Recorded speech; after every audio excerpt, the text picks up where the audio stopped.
Bien. C'est bon. Alors, j'ai fait le choix en fait de vous parler aujourd'hui de quelque chose d'assez spécifique finalement dans tout ce qui est lié à l'apprentissage avec les tablettes, c'est de vous parler de ce qu'on peut faire avec les stylets. Avant de commencer, je voudrais remercier les organisateurs de ne pas avoir mis mon intervention dans la session des anciens qui commencera après la pause. Oui. C'est vrai que ça va crescendo, on termine par André Tricot, notre ancêtre à tous dans le domaine. Alors, André m'a justement demandé de meubler un peu parce qu'il n'a pas tout à fait fini ses diapos, donc il voudrait que je tienne 45 minutes. Ça y est, j'ai tout balancé, on peut y aller. Ouais. Alors, je vais commencer finalement en faisant un tout petit peu d'histoire, malgré ce que je viens de dire, pour vous parler finalement de l'histoire d'une collaboration entre des chercheurs qui d'un côté sont en psychologie, et de l'autre une équipe en informatique spécialisée dans la reconnaissance des formes. Donc eux, toute leur expertise porte sur la reconnaissance des formes comme les lettres, des schémas qui seraient faits par exemple sur un écran tactile. Dans un premier temps, on a travaillé avec eux sur de la reconnaissance de caractères sur des smartphones, quand je vous disais que ça date un peu, alors ça c'est dans les années 2000. Et ensuite, il y a eu ce qu'on appelait des PDA. Tu te souviens, André, tu as eu le même pour ta thèse en 77. En fait, à l'époque, la puissance des processeurs était tellement faible que le dispositif ne permettait de reconnaître que lettre par lettre. Donc, mais déjà, ils savaient, cette équipe, reconnaître des lettres. Après, ça a posé plein de problèmes en termes d'interaction humain-machine. Par exemple, ici, dans les premières versions de l'interface, la reconnaissance de l'écriture ne se faisait pas directement en temps réel, ce qui fait qu'évidemment, tous les scripteurs avaient envie d'attacher leurs lettres, puisque c'est ce qu'on apprend depuis le CP. Évidemment, le système était incapable de reconnaître ça. Donc voilà, ça posait un certain nombre de problèmes d'interaction déjà. Ensuite, avec cette même équipe, donc là, il y avait eu deux thèses, une en ergonomie, une en informatique, c'était donc dans les années 2000. J'ai un peu menti pour enfoncer André. Ensuite, on a travaillé avec cette équipe sur un projet, alors qui était un projet ANR, où il y a eu là aussi deux thèses, encore une fois, une en informatique, et je vais montrer les références, une en informatique et une en ergonomie, où cette fois, on était plutôt sur un dispositif professionnel, dont le but était, par exemple, de prendre en photo avec une tablette un plan d'évacuation dans un bâtiment. Le système était reconnu et réinterprété, donc on partait d'une image, il était réinterprété en termes de reconnaissance de forme pour en faire un outil qui pouvait être à son tour complété par des gestes sur la tablette. Par exemple, là sur le petit dessin que vous avez à droite, la personne est en train de dessiner un petit sigle qui correspond à un interrupteur et aussitôt le dispositif le reconnaissait. Donc on avait quitté le champ de l'éducation, mais là encore une fois, il y avait un certain nombre de difficultés inhérentes à ce type de reconnaissance, notamment puisque le logiciel faisait évidemment des erreurs de reconnaissance, donc il y avait tout un système de supervision par l'humain qui n'avait pas été prévu. Et donc le dispositif, finalement, même s'il fonctionnait très bien d'un point de vue informatique, était, entre guillemets, assez mal utilisé du point de vue de l'ergonomie. Ça entraînait beaucoup d'erreurs.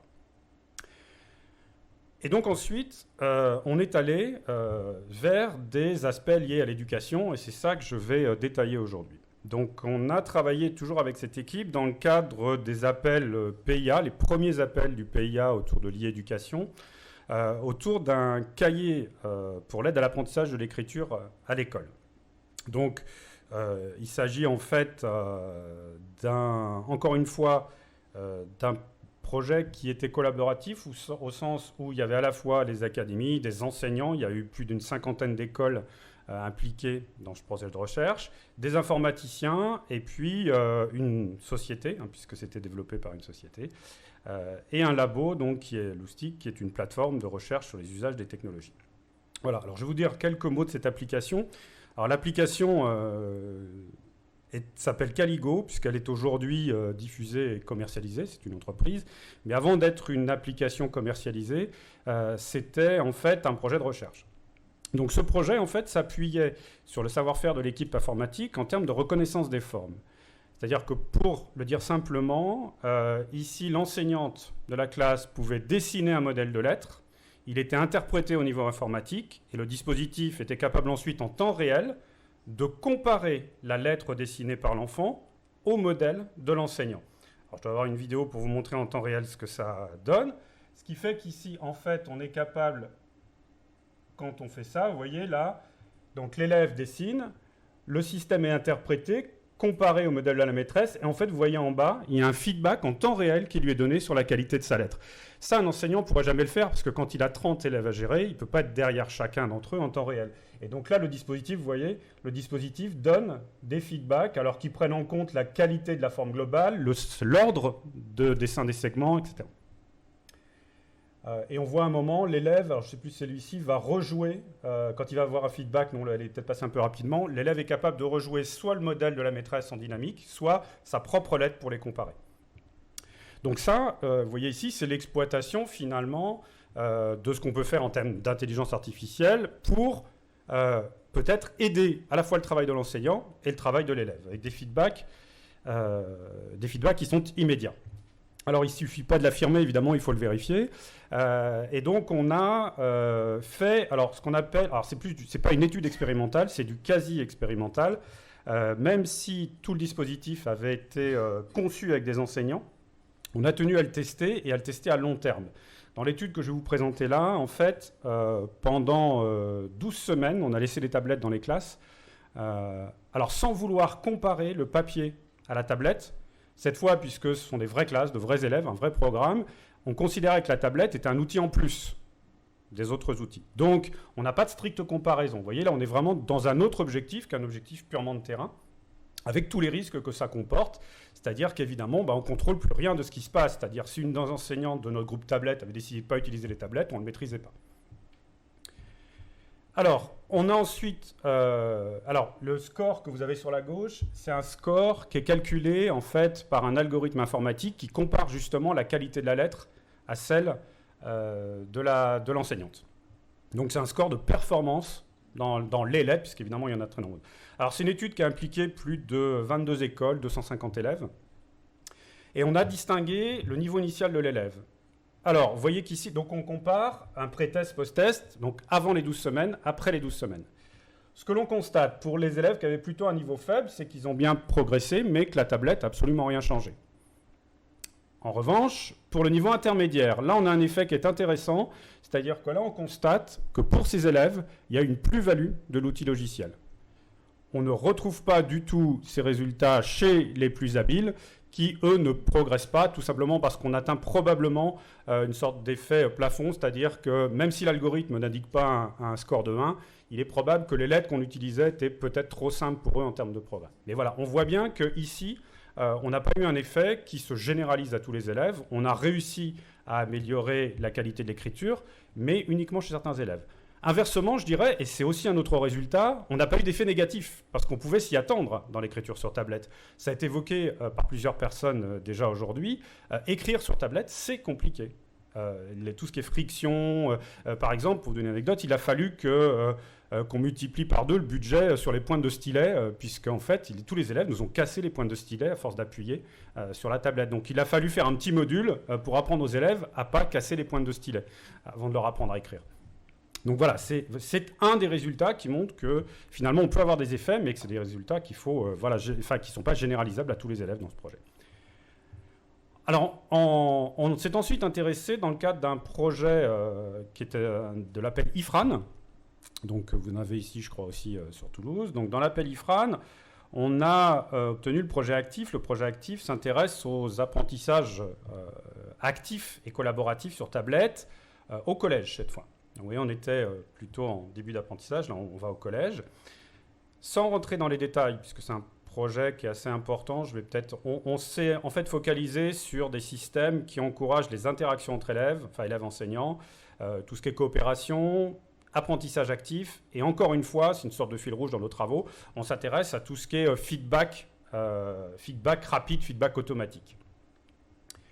Dans le projet, il y a de très nombreux volets, donc je ne vais pas tous vous les présenter, mais il y en a un premier qui nous intéresse ici aujourd'hui, c'est tout ce qui est lié à la génération de schémas sur tablette, c'est-à-dire le fait de dessiner sur tablette. Il y en a un second qui s'intéresse plutôt à la classe, et c'est comment on peut utiliser par exemple des quiz un peu innovants avec des stylets dans la classe, avec un réseau autonome qui permet de faire échanger les tablettes entre elles ou celles de l'enseignant. Donc ça, je vais vous en parler. Puis le troisième volet, je ne vous en parlerai pas, puisque c'est un volet sur une web radio, donc plutôt un travail en équipe. Donc ça, c'est des collègues de psychosocial. Donc ça, j'ai oublié de vous le dire, c'est un projet dont je suis responsable avec mon collègue Nicolas Michinov, qui est en psychologie sociale. Dans tout le projet, on est dans une démarche qu'on appelle de conception centre utilisateur, c'est-à-dire qu'on n'envisage pas de concevoir de tels dispositifs sans impliquer un maximum des collègues enseignants et les élèves. Et simplement pour vous le dire, ici, par exemple, pour l'instant, il y a eu plus de 110 enseignants impliqués dans ce projet et près de 800 élèves à l'heure actuelle. On est en 3e année de ce projet. À la fois dans les phases de création des outils et dans les phases de test. Et puis une phase de formation-diffusion, notamment par l'ESP de Bretagne. Alors pour entrer dans le vif du sujet, sur le premier volet, il y a 2 actions. La première, en fait, elle vise à favoriser la compréhension de textes scientifiques, situés en SVT, sur des élèves de 5e. Alors en poussant les élèves à traiter de manière un peu plus active, peut-être, les textes, notamment par des activités de dessin. Il y a en ce moment dans la littérature toute une série de travaux où les conclusions sont un peu parfois rapides, où on nous dit rendre les élèves actifs, c'est bénéfique pour les apprentissages. Eh bien, quand on creuse un peu, on constate que ce n'est pas forcément le cas. Parfois, être actif, c'est nuisible. Ne le dites pas à vos étudiants, ceux qui en ont. Mais l'activité, on confond souvent le fait d'être actif d'un point de vue comportemental et d'un point de vue cognitif. Je peux bouger mon corps sans faire marcher mon cerveau, presque, ou un minimum. Et souvent, les deux sont confondus. Et là, le dispositif nous permet soit de faire dessiner les élèves seuls, soit de les faire dessiner en binôme, parce qu'il y a des espaces de dessin partagés qui nous permettent de les faire dessiner à 2. Ils ont chacun leur tablette, mais ils peuvent dessiner ensemble. Donc on s'appuie aussi sur toute une littérature en psychologie sociale, sur le travail en groupe. Littérature, vous savez qu'elle montre que parfois, eh bien, travailler ensemble, ce n'est pas forcément synonyme d'amélioration des apprentissages. Voilà, alors je ne vais pas vous détailler tous les résultats. Il y a une thèse qui est en cours sur ce dispositif, mais pour l'instant, les résultats qu'on a avec les élèves de 5e, donc là on a travaillé beaucoup avec des enseignants en SVT, les résultats montrent que l'activité de génération de dessin est probablement une activité beaucoup trop complexe pour des élèves de 5e et qu'on a beau essayer de faire tous les guidages en leur disant quoi dessiner, etc., on n'arrive pas à produire des effets d'apprentissage qui seraient meilleurs que quand on leur donne l'image. Donc autant dans la littérature, on voit des choses chez des étudiants, ça marche. Là, chez des élèves plus jeunes, le coût cognitif de l'activité est tellement fort qu'en fait, ils apprennent moins bien. Ce qui est assez paradoxal. Donc là, on continue les études. Là, on va passer dans les phases où ils vont travailler en binôme maintenant. Deuxième action dans ce dispositif, dans ce projet, c'est une application de géométrie. Alors, pourquoi la géométrie ? Bien parce que cette fois, autant dans le premier tout à l'heure, il n'y a pas de reconnaissance automatique des formes. Cette fois, l'équipe d'informatique, toujours la même, est capable... il y a une thèse en informatique sur le sujet, d'être capable d'interpréter les productions des élèves en temps réel. Alors, je vais vous montrer dans une vidéo ce que ça donne. Donc là, c'est l'équipe d'informatique qui est responsable de l'IA. Vous avez le nom des collègues qui est cité en bas, si certains sont intéressés. Je vais vous montrer en fait ce que ça donne dans une vidéo. Alors, évidemment, ce n'est pas un élève de 5e, comme vous pouvez le constater, et ce n'est pas un iPad. On a mis ça sur des grands écrans pour des démonstrations, mais vous voyez, le système, en fait, interprète en temps réel les tracés, est capable de reconnaître des formes. Alors, je vais le laisser aller un peu plus loin, voilà, puisqu'il y a des choses un peu plus intéressantes qui se passent. Évidemment, une application qui fait ça, c'est pas tellement utile, simplement. Là, je vais le laisser, donc là, normalement, voilà, il va tracer un segment. L'application va reconnaître que c'est un segment, va reconnaître des formes. Je vais laisser, je crois qu'il y a un tracé d'angle un peu plus loin. Ça doit être celui-ci. Alors, je vais essayer d'aller vous montrer un peu voilà. Il y a un tracé d'angle ici. Vous voyez, hop, l'élève dessine directement, l'angle est calculé automatiquement. Voilà, il y a aussi des outils virtuels qui sont manipulés avec les doigts. Alors, est-ce qu'il va utiliser... Voilà, il utilise un compas virtuel. Ça n'a pas été le plus simple d'usage chez les élèves. Une règle virtuelle, etc. Donc ça, c'est la première phase où l'équipe d'informatique a montré qu'ils étaient capables d'interpréter en temps réel. Alors, on peut en faire quoi ? Eh bien, pour suivre encore une fois notre fil rouge, puisque la machine sait ce que les élèves dessinent, eh bien, notre idée, c'est d'essayer de les guider en temps réel, en leur fournissant, par exemple, des feedbacks ou du guidage. Alors là, je ne vous donnerai pas les résultats, puisque l'étude a été réalisée la semaine dernière, mais vous voyez qu'il y a une nouvelle version de l'étude, où en fait, il y a un système, vous voyez, de cases bleues et vertes, là, où on est capable de dire en temps réel à l'élève, ce qu'il a dessiné. Par exemple, là, l'application a reconnu qu'il avait dessiné le premier segment, le deuxième segment, et est capable de lui dire « Attention, ta droite n'est pas perpendiculaire, etc. » Donc, encore une fois, l'hypothèse de départ est que les guidages peuvent aider la réalisation de l'exercice, mais, encore une fois, la littérature sur les feedbacks et les guidages montre que parfois, paradoxalement, ça peut entraîner des traitements superficiels de la part des élèves. Donc, il faudra évidemment encore vérifier ça dans le cadre d'études en classe. Elles sont en cours. Il y a un postdoc qui commence dans un mois sur ce projet-là. Donc, la partie informatique est faite.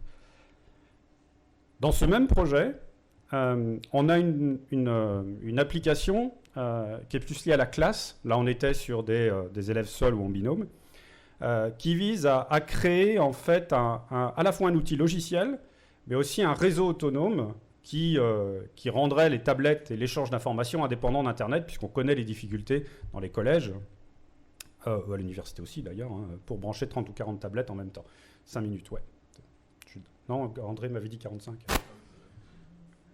T'en es où, André? Il t'en reste une ou deux, ou tu me dis ouais. Alors, dans cette partie, donc là, on est sur des phases de développement des applications en ce moment. Pour vous montrer un exemple, c'est une application qui s'appelle Cassis Collège, qui est en cours de développement et qui sera testée à partir de la rentrée. Elle a été encore une fois conçue avec des enseignants, mais à la volée, un enseignant peut par exemple créer un quiz. Alors on peut, un quiz, on n'est pas intéressé ici par des QCM, même si l'application le permettra, il y a plein d'applications qui permettent de faire des QCM. Mais là, par exemple, le prof peut créer en temps réel dans sa classe un tableau blanc, donc un outil de dessin, ou des quiz graphiques. Ce qu'on appelle des quiz graphiques, c'est d'exploiter les possibilités offertes par le stylet. Par exemple, ici, on peut demander aux élèves d'entourer l'appareil qui sert à mesurer le poids. À ce moment-là, le prof envoie toutes les tablettes des élèves. En temps réel, ils peuvent entourer ce qu'ils pensent être la bonne réponse. Ici, j'ai simulé des réponses des élèves. Et le dispositif, en temps réel, sera capable de fournir un feedback collectif. Et on s'intéresse à toute la discussion qu'il peut y avoir ensuite entre les élèves et l'enseignant sur la base de ces feedbacks collectifs. De la même manière, on est capable de faire dessiner les élèves, compléter des schémas, etc. Par exemple, dessine-moi la Loire sur la carte de France que je viens de t'afficher. Donc ça ouvre plein de nouvelles possibilités en termes d'interaction avec les élèves et de quiz enrichis finalement. Donc là aussi, les études sont en cours. Enfin, je terminerai par ça, dans notre roadmap de projet, vous avez vu, on avait les plus petits, le collège, maintenant l'université. Toujours avec la même équipe, on a eu un projet, en fait, cette fois dans le cadre d'un LabEx breton, où on a décliné tout ce travail sur tablette auprès d'étudiants. Le dispositif, qui est Cassis dans sa version qui s'appelle Cassis supérieur, permet en fait... je ne vous voyez peut-être pas ici, mais à l'enseignant d'afficher en temps réel ses diapos sur les tablettes des étudiants. L'avantage, c'est qu'ils peuvent annoter directement sur les diapos de l'enseignant à partir de la tablette. Donc ce projet, qui s'appelle IFIL, il vise à étudier un certain nombre de choses qui ont déjà été évoquées aujourd'hui. Par exemple, on a une série d'études sur la prise de notes. Il y a plein de travaux actuellement sur la comparaison prise de notes papier versus clavier. Mais il n'y a rien dans la littérature sur la prise de notes sur tablette. Premières études qu'on a réalisées montrent qu'en fait, on est quand même sur des pratiques qui sont nouvelles et il y a énormément de difficultés sur la prise de notes sur tablette pour les étudiants. On a aussi tout un travail autour de l'activité de génération de dessin. Donc ça, c'est une étude qu'on vient de réaliser avec des étudiants kinés, donc qui ont des cours d'anatomie. Et on les fait dessiner sur tablette, seuls ou à deux, en composant les diapos de différentes manières. Donc ça, c'est des travaux qu'on mène avec une collègue aussi en psychosocial de Rennes, Estelle Michinov. À côté de ça, il y a tout un travail sur les quiz, dont je viens de parler, qui est aussi dans le supérieur. Par exemple, j'ai des collègues, l'équipe de Nicolas Michinov vient de faire un test en classe sur des sociogrammes en psychologie sociale. On a fait dessiner aux étudiants en deuxième année des sociogrammes sur les tablettes. On est en train de tester ça avec une méthode aussi d'enseignement par les pairs que je comptais détailler, mais je ne vais pas avoir le temps de le faire. Donc on teste aussi des mises en situation pédagogique. Il ne s'agit pas simplement de créer l'outil, il faut trouver les situations pédagogiques qui lui correspondent.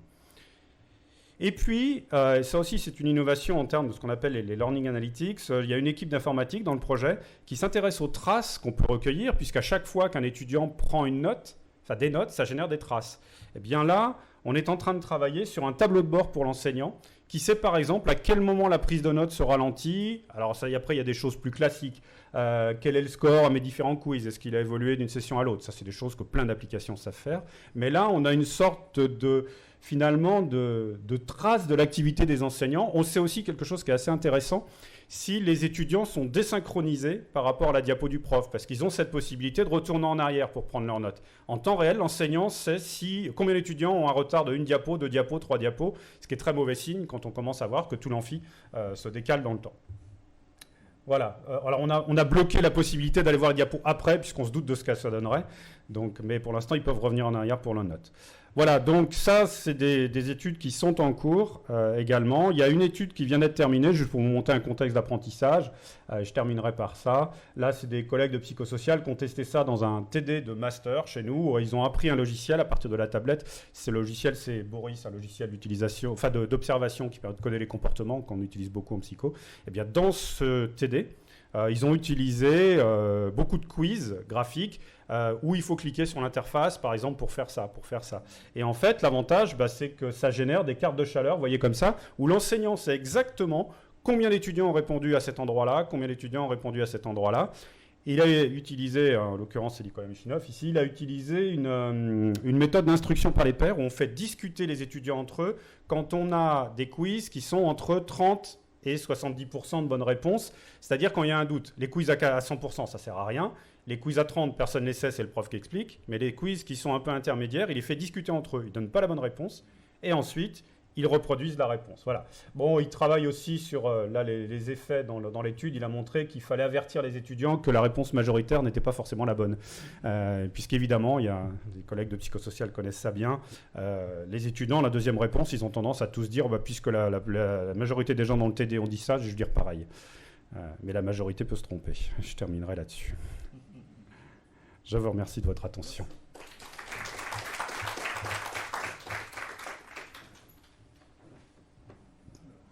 Des questions? Ouais. Bonjour, merci pour cette présentation. J'ai une question sur la première étude qui a été présentée avec le feedback en fait, sur les lettres qui étaient tracées. Oui. En fait, j'ai été étonné parce qu'effectivement, on ne trouve pas en fait, d'effet bénéfique chez les plus faibles. En fait. Et donc, ma question, c'est est-ce qu'il y a un apprentissage qui a été fait avant l'expérience? Si oui, de quelle nature? Sinon, est-ce que ce n'est pas ce non-apprentissage qui pourrait expliquer finalement la neutralisation de l'effet positif qu'on pourrait s'attendre? Ouais. Alors en fait, c'est vrai que je suis allé vite, mais avant de passer à de l'écriture de lettres cursives, ils ont tout un apprentissage où ils apprennent à dessiner des bâtons, des courbes, etc. De même à ne pas appuyer trop sur la tablette. Et puis, l'étude dure 12 semaines. Donc, ils ont été confrontés très régulièrement à des exercices.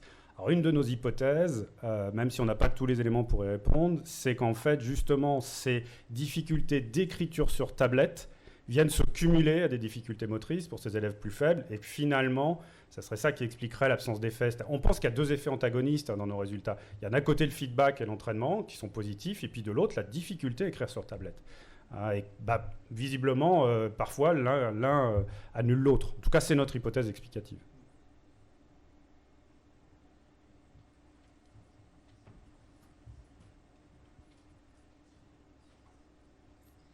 J'ai aussi une question concernant cette écriture sur tablette, puisque là, il n'y a pas d'enseignant qui soit en mesure de contrôler la tenue du stylo, par exemple. Et est-ce que le risque, c'est pas d'entraîner un effet pervers au sens où l'élève va dessiner plutôt qu'écrire?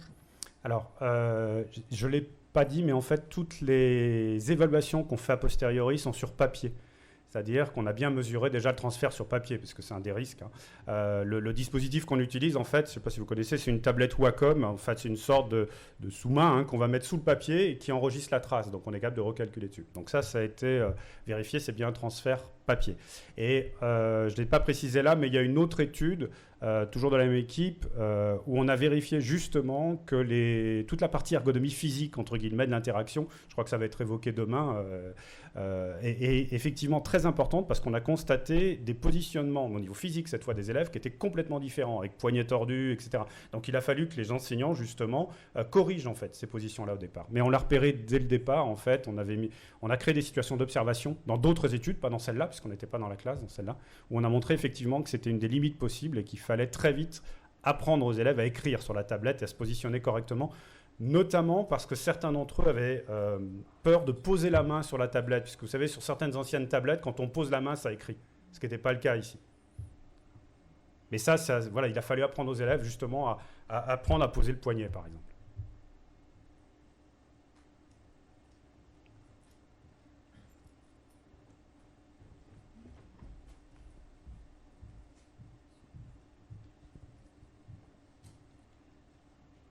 Merci.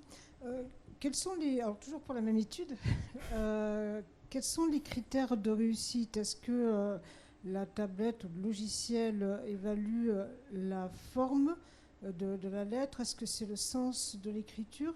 Ouais. Et ensuite, est-ce que, j'enchaîne, donc j'en profite, est-ce que l'enseignant peut avoir un enregistrement du travail pour pouvoir ensuite bien savoir un petit peu ce que l'élève a fait? La réponse c'est oui, oui et oui. Oui, non, il y a tous les trois. C'est-à-dire qu'en fait, pour les critères, il prend tout ça en compte, la forme globale, le tracé, le sens du tracé, est-ce qu'il a bien commencé en bas ou pas, et l'ordre des segments. Tout ça est pris en compte. Alors par contre, une difficulté, pour être honnête, c'est que le feedback mélange tout ça. Donc parfois, l'élève, pour qu'il comprenne quelle est sa source de difficulté, c'était pour nous quelque chose d'important. En fait, il y a une part de hasard dans l'interprétation du feedback. On travaille un peu là-dessus en ce moment.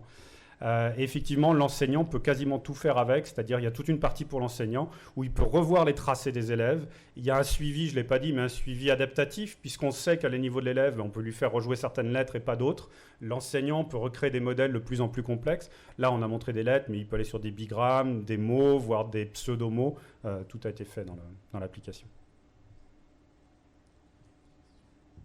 Alors, pour changer un peu, moi j'ai posé des questions sur l'application de géométrie. Merci. Donc, je voulais savoir quelles étaient les propriétés de l'application de géométrie par rapport à la géométrie dynamique, qui est quelque chose qui n'est pas nouveau, CabriGéomètre, GeoGebra, donc qui partent aussi justement sur ces propriétés géométriques, mais qui sont pré-tactiles, on va dire. Donc, comment tu situes cette application de géométrie par rapport à ces logiciels-là de géométrie dynamique? Alors, on a évidemment fait un benchmark ergonomique de ces applications. Ce qui les différencie, la première différence importante, c'est l'usage du stylet. Où on sait, pour l'avoir vérifié dans des études, que des applications comme GeoGebra, etc., impliquent en fait une manipulation de la souris qui pose paradoxalement problème à certains élèves. C'est parfois très compliqué de faire du pointage précis. Et donc là, ça c'est une des premières différences. Donc une de nos hypothèses, c'est qu'on allait retrouver des gestes naturels sur la géométrie. Et là, je ne l'ai pas dit, mais dans les premiers tests, on a fait des tests utilisateurs pour l'instant, et ça marche plutôt bien. Alors on a corrigé des erreurs de jeunesse de l'application, notamment le fait de poser la main aussi pouvait générer un point de segment, etc. Mais donc, globalement, ça marche plutôt bien. C'est-à-dire que pour l'instant, on a réussi à reproduire des gestes très naturels, ce qui n'était pas gagné, par exemple sur le compas, le rapporteur. Donc ça, c'est une première différence. Et puis dans les autres, il y a la notion de feedback temps réel et guidage temps réel qu'on ne retrouve pas, à ma connaissance, dans ces applications-là. Puisque là, cette fois, il y aura une intelligence derrière qui va interpréter en temps réel les productions. Alors que dans les applications dont tu parles, ça reste bien, sauf sur des choses très précises, ça reste bien une correction par l'enseignant qui passe quand il peut. Par rapport à ça, donc est-ce que l'application va reproduire, parce que c'était dans les logiciels de géométrie dynamique, c'est justement le fait que tu peux déplacer, il y a une différence entre le dessin et la figure géométrique avec des propriétés géométriques. Donc ça va être gardé ou Oui, tu as, en fait, il y a toute une zone qui permet justement de générer du schéma. Il y aura aussi la possibilité, par exemple, pour l'enseignant de désactiver toutes les aides. Je ne sais pas si tu as vu, par exemple, quand il a tracé sa droite, l'élève, il y a eu ce qu'on appelle dans le jargon de la béotification, c'est-à-dire que la ligne est devenue toute droite. C'est de l'aide, ça peut par exemple pallier à certaines difficultés psychomotrices, etc. Mais aussi, c'est peut-être le meilleur moyen d'apprendre à faire une ligne droite. Vous voyez, c'est-à-dire ça devient, entre guillemets, le système fait à ma place. Donc l'enseignant aura la maîtrise de toutes ces aides, en fait. Notre idée, c'est d'aller du plus guidé vers le moins guidé pour aller vers l'autonomie.